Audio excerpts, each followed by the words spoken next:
চর্চিত কিছু করেছে, কিছু করেছে উত্তরবঙ্গের জন্য 5 বছর ধরে। কেন্দ্রীয় সরকার, কেন্দ্রীয় সরকার হোক আর রাজ্য সরকার হোক, কিছু কিছু করেছে। তা আপনি বলছেন না কেন? আপনি তো আমি বলছি তো, আমি কোথায় বলবো ভাই? পার্লামেন্টে বলবো, পার্লামেন্টে তো বলেছি। এই কথা বললাম।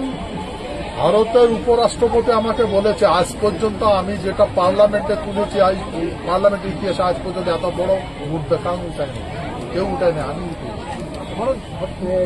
গতকাল শ্রমিক ভট্টাচার্য বিজেপির পশ্চিমবঙ্গের সভাপতি, কি বলবেন? আপনি এখনো রাজ্যসভার বিজেপির সদস্য। না, আমি যে ওর সঙ্গে কথা বলে দেখেছি, ওটা তো একদম হাফ প্যাক মানুষ। আমাকে বলেছে, আমাকে আপনার মিডিয়ার মাধ্যমে বলেছে যে প্রধানমন্ত্রী সুস্থ, যারা রাজ্য ভাগ করে বলছে তারা মানে তাদের কথা বলতে পারছি না। মানে প্রধানমন্ত্রী সুস্থ, প্রধানমন্ত্রী বলছে রাজ্য ভাগ হবে না। বিজেপির শ্রমিক ভট্টাচার্য বলছে হ্যাঁ, যারা রাজ্য ভাগের জন্য, উত্তরবঙ্গ আলাদা রাজ্যের জন্য যে এই যে আন্দোলন দীর্ঘদিনের, সেই আন্দোলনের জন্য যারা মুখ খুলছে তারা পাগল।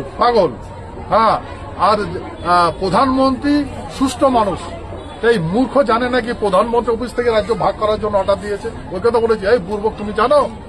তুমি তো প্রধানমন্ত্রীকে পাগল বলছো। তো সেই